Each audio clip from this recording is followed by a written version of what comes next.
Hello, আসসালামু আলাইকুম বন্ধুরা, কেমন আছো সবাই? আশা করি সবাই খুব ভালো আছো। তো আগের পর্বে আমরা দেখেছিলাম যে অনুশীলনী ৩ এর অর্থাৎ বিস্তার পরিমাপের অনুশীলনী ৩ এর কিভাবে এই সারণী থেকে আমরা গড় এবং মধ্যক বের করব। তো এই পর্বে দেখবো আমরা খুব সহজে আমরা গড় ব্যবধান নির্ণয় করব। তো ভিডিও শুরু থেকে শেষ পর্যন্ত আমাদের সাথেই থাকবে এবং নতুন চ্যানেল হিসেবে এগিয়ে যেতে অবশ্যই আমাদের চ্যানেলটিকে সাবস্ক্রাইব করে রাখবে।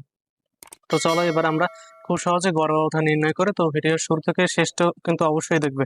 তো এই ভিডিওটি দেখার আগে অবশ্যই আগের ভিডিওটি দেখে নেবে, অর্থাৎ গড় এবং মধ্যক নির্ণয়ের কৌশলটি।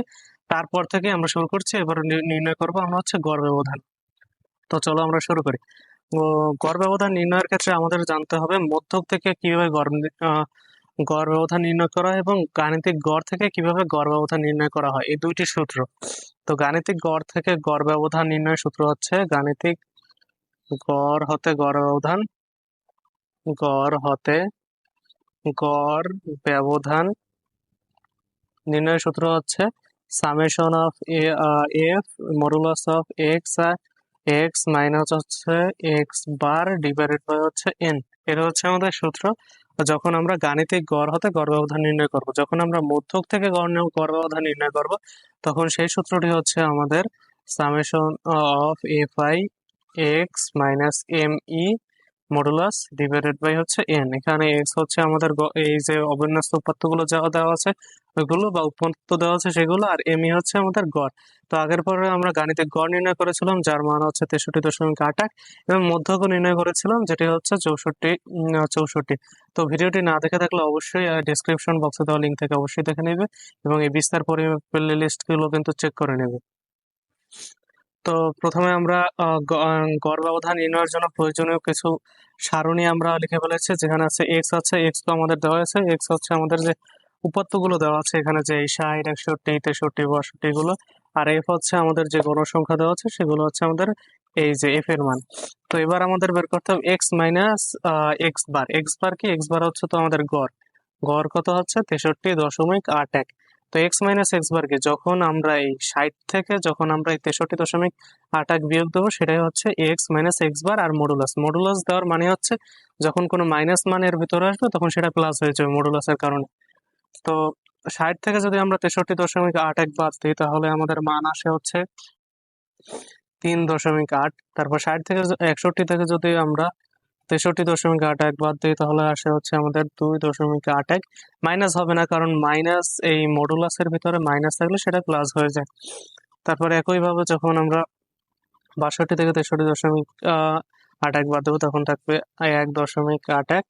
তারপর 63 থেকে যখন আমরা 63.81 বাদ দেবো তখন থাকবে 0.81। যখন 64 থেকে আমরা 63.81 বাদ দেবো তখন থাকবে হচ্ছে 0.19। তারপর আবার 65 থেকে যখন আমরা বাদ দেবো আর এই গাণিতিক গড়টা বাদ দেবো অর্থাৎ 63.81 তখন থাকবে 1.19। আবার যখন 66 থেকে বাদ দেবো আমরা তখন থাকবে 2.19 অর্থাৎ এই গাণিতিক গড়টা বাদ দেবো। তারপর 67 থেকে যখন আমরা বাদ দেবো তখন আসবে 3.19। তো আমরা এক্স মাইনাস এক্স বার এর মডুলাস এর মানটি আমরা বের করে ফেলেছি। তো এবার বের করতে হবে এফ ইন্টু হচ্ছে এইটা, f into x minus x bar কি এফ এর মানের সাথে এই মানটা গুণ করে যেটা বের হবে সেটা এই সারণীতে লিখবো।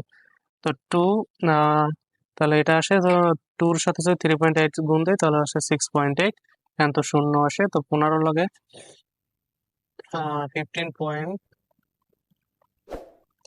তো এটা আসে হচ্ছে না 6.8 না, এটা আসে হচ্ছে আমাদের 7.62। একটু ভুল হয়েছে ক্যালকুলেশনে। তার শূন্যর সাথে এটা গুণ করলে তো শূন্যই হবে। তারপর 15 সাথে যখন 1.8 আমরা গুণ করব তখন আসবে হচ্ছে আমাদের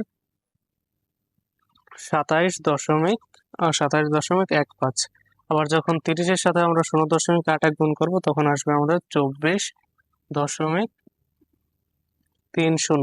আবার যখন 25-এর সাথে আমরা 0.19 গুণ করব তখন আসবে আমাদের 4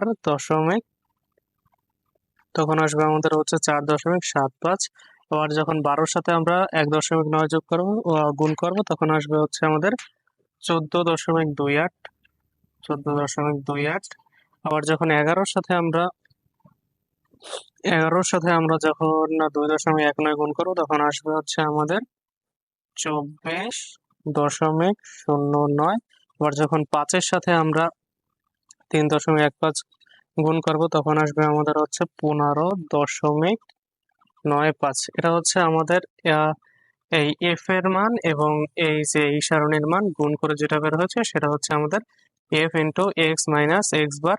এটার মান হচ্ছে এটা। তো সামেশন অফ এবার একবারে লিখে ফেলি summation of f x bar minus এক্স বারের মান কত? আমাদের মান হচ্ছে আমাদের এই যে সারণীর যে কটা মান আছে সবকটা আমাদের যোগ করতে হবে। সবকটা যোগ করলে যেটা বের হয় সেটা হচ্ছে summation of x minus x bar. তো এর মান হচ্ছে 118.14। তোমরা ক্যালকুলেটর দিয়ে হিসাব করলেই বের হয়ে যাবে। তো পরের ক্ষেত্রে পরের সারণীটা হচ্ছে মধ্যকের ক্ষেত্রে। তো এক্স মাইনাস এম ই কি? আমাদের এই এক্স এর মান থেকে আমরা এম ই অর্থাৎ যে আমাদের মধ্যকটা বের হয়েছে সেটা বিয়োগ দেবো। 60 থেকে যদি আমরা 64 বিয়োগ দিই তাহলে থাকে হচ্ছে 4। তারপরে 61 থেকে 64 বিয়োগ দিলে তাহলে থাকে হচ্ছে 3। মাইনাস কিন্তু হবে না, কারণ মডুলাসের জন্য মাইনাস মানটা প্লাস হয়ে যাবে। তো 62 থেকে 64 বাদ দিলে 2, 63 থেকে 64 বাদ দিলে 1, তারপর 64 থেকে 64 যদি আমরা বাদ দিই মধ্যক তাহলে থাকে 0। তারপর আমরা 65 থেকে যদি আবার 64 বাদ দিই তাহলে থাকে 1, 66 তাহলে থাকে 2, 67 তাহলে থাকে 3। তাহলে এক্স মাইনাস এম ই এর মান সারণী আমরা পেয়ে গেছি। তো এবার আমাদের বের করতে হবে এই যে এফ ঘর এবং এই এম ঘর এর যে মানগুলো আছে এই মানগুলো গুণ করতে হবে। তাহলে 4 দুগুণে কত? 8। 0-র সাথে 3 গুণ করলে কত হয়? 0। 15-র সাথে 2 গুণ করলে এই 15 এবং এই 2 30। তারপর 30-এর সাথে 1 গুণ করলে 30। তো 25-এর সাথে 0 গুণ করলে 0। তার 12-র সাথে 1 গুণ করলে 1। 11-র সাথে 2 গুণ করলে 22।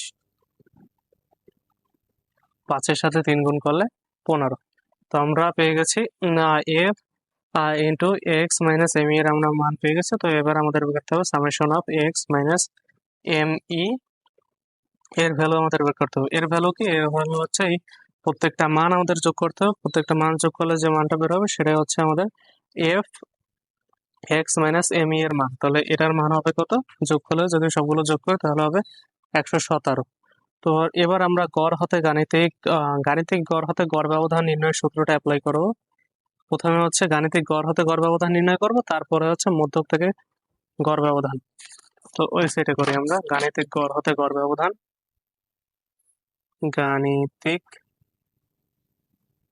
গড় হতে গড় ব্যবধান এর সূত্র হচ্ছে x bar equal to x bar না, এর সূত্র হচ্ছে summation of f x minus x bar divided by n. তো summation of f x minus এক্স বারের মান কত? 118.14। 118.14। এবার আমাদের বের করতে হবে মোট গণসংখ্যা। মোট গণসংখ্যাকে এন বলা হয়। এন এর মান কত? এখানে এন এর মান যদি 2, 15, 30, 25, 12, 11, 5 যদি আমরা যোগ করি তাহলে মোট গণসংখ্যা বের হবে, যার মান হচ্ছে আমাদের 100। এন এর মান কত? আমাদের 100। তো ভাগ এন এর মান কত হবে? 100। তাহলে ভাগ দিলে বের হবে হচ্ছে আমাদের, যদি আমরা বের করি তাহলে হবে 1, 2 ঘর আরো সামনে বের হবে তাহলে হচ্ছে 1.814। এটা হচ্ছে গড় ব্যবধান। এই মানটা হচ্ছে গড় ব্যবধান। এবার হচ্ছে মধ্যক থেকে গড় ব্যবধান। মধ্যক থেকে গড় ব্যবধান এর সূত্র হচ্ছে summation of f i x minus m e divided by হচ্ছে এন। তো x summation of f x minus m e এর মান কত? এম ই এর মান হচ্ছে আমরা পেয়েছিলাম 117। 117 ডিভাইডেড বাই এন এর মান কত? এন এর মান হচ্ছে আমাদের 100। তাহলে মান বের হয় কত? 0.0 না, 1.17। 1.17। এটা হচ্ছে মধ্যক থেকে গড় ব্যবধান নির্ণয়ের কৌশল। তো আশা করি অঙ্কটি সবাই বুঝতে পারছো। তো বুঝতে পারলে অবশ্যই আমাদের চ্যানেলটি সাবস্ক্রাইব করে আমাদের পাশেই থাকবে এবং এই চ্যাপ্টারের যে আরো যে প্লে লিস্ট গুলো আছে, প্লে লিস্টের যে ভিডিওগুলো আছে সেগুলো ডেসক্রিপশন বক্সে দেওয়া লিঙ্ক থেকে দেখে নেবে। তাহলে এই চ্যাপ্টার সম্পর্কে সম্পূর্ণ একটা ক্লিয়ার ধারণা তোমাদের এসে যাবে।